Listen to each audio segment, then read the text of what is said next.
Hello mga friends, mga mommies! Welcome back again to my channel. So, gusto niyo bang makatipid sa pagluluto ng ulam, lalong-lalo na ang ulam mo for today? Di ba gusto niyo makatipid dahil mahal ang bilihin ngayon? So, eto na, magluluto tayo ng ginisang okra with ginilin.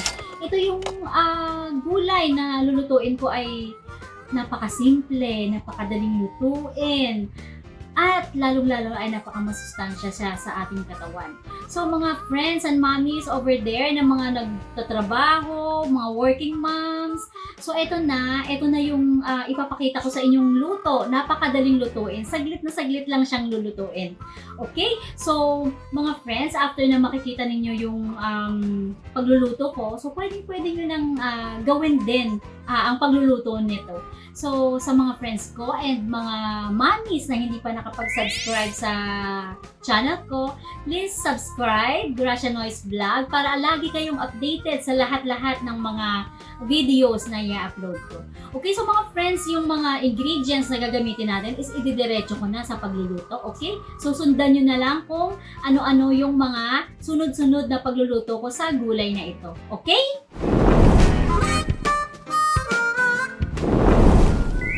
So, maglalagay tayo ngayon ng mantika. Tirin! So, igisa na natin yung bawang.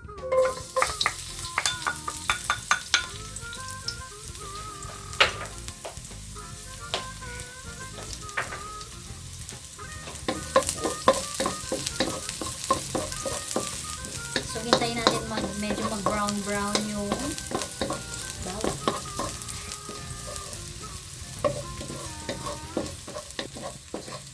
Uy, yung bango. Smell it. Smells nice. Okay, so isunod na natin ngayon ang sibuyas.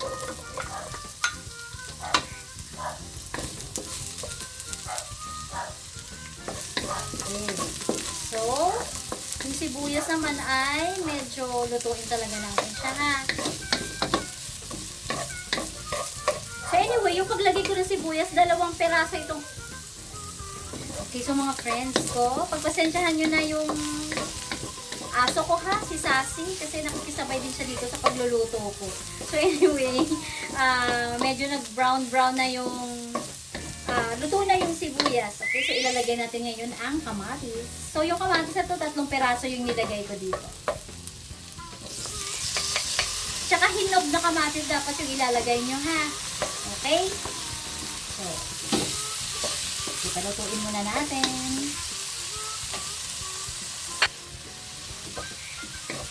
Okay, so ngayon, isusunod na natin yung bagoong alamang.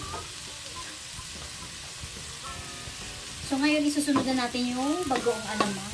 Okay lang to, para lalo masarap.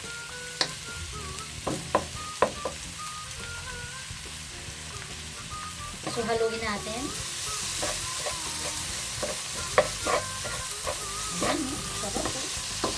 Ito pa lang, ha, sibuyas, kamatis at bawang. Parang gusto ko na siyang iulam. Parang ang sarap-sarap ito. Tapos may alamang pa. So, ahunin ko na kaya to yung ulam ko. Joke! Alam nyo, ang bango talaga, oh. So, parang, yun nga, gusto ko na siyang ahunin. Ito na lang yung ulam ko. Hala, grabe, nung nilagay ko yung bagoong alamang, sobrang ang bango talaga. Okay, so wait tayo mga friends. Palulutuin ko muna yung alamang, okay? Yung mga friends ko, ilagay na natin ngayon ang pork ginili. Ayan na.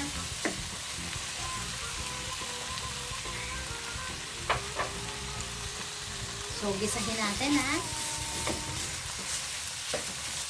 Alam nyo, ang bango talaga ng bagoong.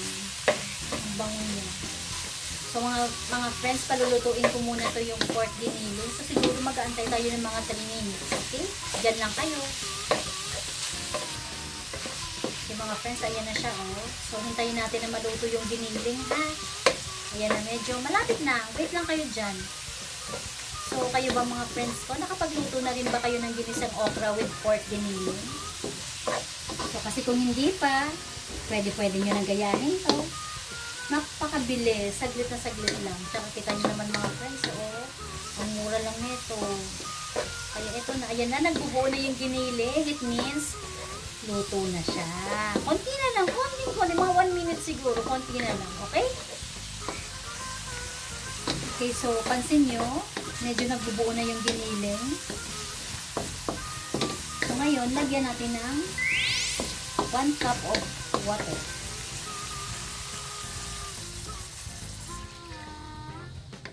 Ayan. So, hintayin natin na kumulo. Pero, mga friends ko, ito yung water na nilagay ko. Tinansya ko lang to. So, depende sa inyo ha. Kung gaano karaming water ang ilalagay nyo dito sa ulam na to. Okay? Okay, so habang hinihintay natin kumulo, maglagay tayo ng asin. So, ito yung asin na to, tansya ko lang din ha. Sa una kasi konti lang yung nilalagay ko. Ngayon, pag kulang ng lasa, dun ko lang siya dinadagdagan. Okay? So, ito na yung asin.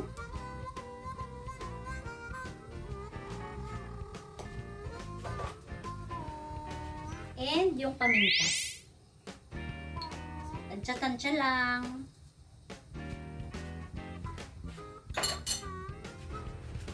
So, haluin natin, no?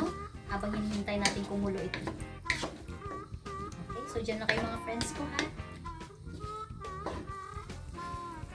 Nakita nyo kumukulo na siya. Diba? Kumukulo na siya. Ngayon, ilalagay na natin ngayon ang okra. Alam niyo yung okra, sobrang favorite ko talagang gulay to. Isa sa paborito ko ito. Okay, so madaming okra yung nilagay ko ha. Kasi yun nga sabi ko sa inyo, paborito ko talaga siya. Okay? So ito na. Wow. Perfect. Galing. Okay, haluin ko muna siya ha.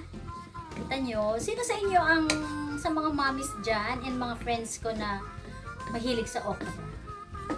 Okay, kung sino man sa inyo ang mahilig sa kumain ng okra, itong luto na to, pag nagluto kayo, damihan nyo ng okra. Okay? So, dyan lang muna kayo ha. Palulutuin ko muna yung okra. So, ayan, nakikita nyo, kulong-kulo na siya. Okay, so, ang kailangan dyan ay konting ano lang ha, hintay lang. Kasi palulutuin na natin yung okra. Okay, palalambutin ko lang siya. Okay, wait lang kayo dyan. Okay, habang hinihintay natin maluto yung okra, ilagay ko na ngayon yung sili para meron siyang konting anghang. Okay, ito na.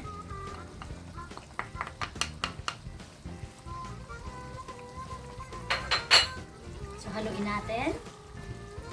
May konting anghang to ha. Oh, lalong masarap ito.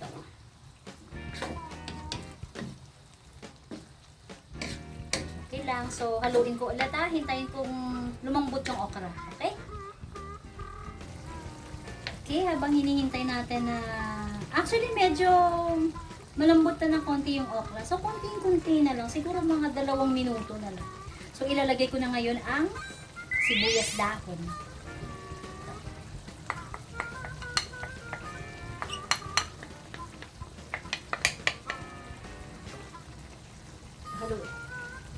Haluin natin.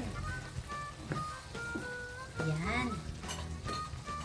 Sarap. Lalong sasarap dahil may sibuyas dahon. Kung mga friends, haluin ko lang to ha. Okay? Wait lang kayo dyan. So, ito. Pwede na. Aahunin ko na to. Alam niyo ba? First time ko din lutuin ito. First time ko din matikman yung luto na to. Yung ginisang okra. Okay, so, kanina alam niyo mga friends, tinikman ko, grabe. Di ba naglagay ako ng sili? Grabe, may sipa siya. Sarap talaga. Tapos, di ba meron siyang alamang? Uy, grabe talaga. Tsaka ang bango-bango niya. Okay, so aahunin ko na mga friends. Wait lang kayo dyan ha. Okay mga friends, mga mommies, this is it. Eto na. Tikiman time na. Okay, so ito ay titikman ko para sa inyo ha. Okay? Wait lang kayo dyan. Oh. Mainit, mainit. Ihipan ko ah, mainit eh.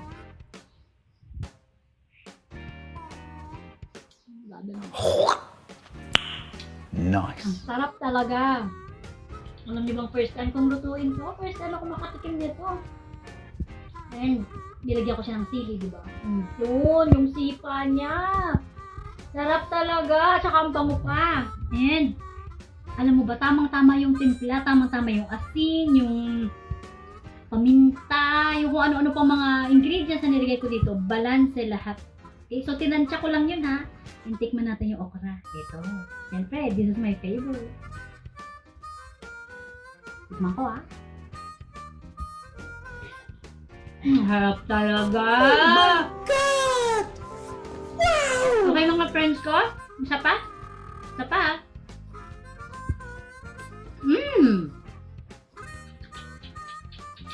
Okay mga friends. Ang sarap. Kung sinong gustong makatikim nito, pwede nyo nang gayahin yung niluto ko. Sobrang simple, masustansya, murang-mura. Hadigas sa lahat, napakadaling lutuin. Okay, so sa mga nagmamadali dyan, lagi, pwede na to. Pwede para sa inyo. Okay, mga friends, bye-bye. Kakain muna kami ng hapunan. Bye! See you in my next vlog.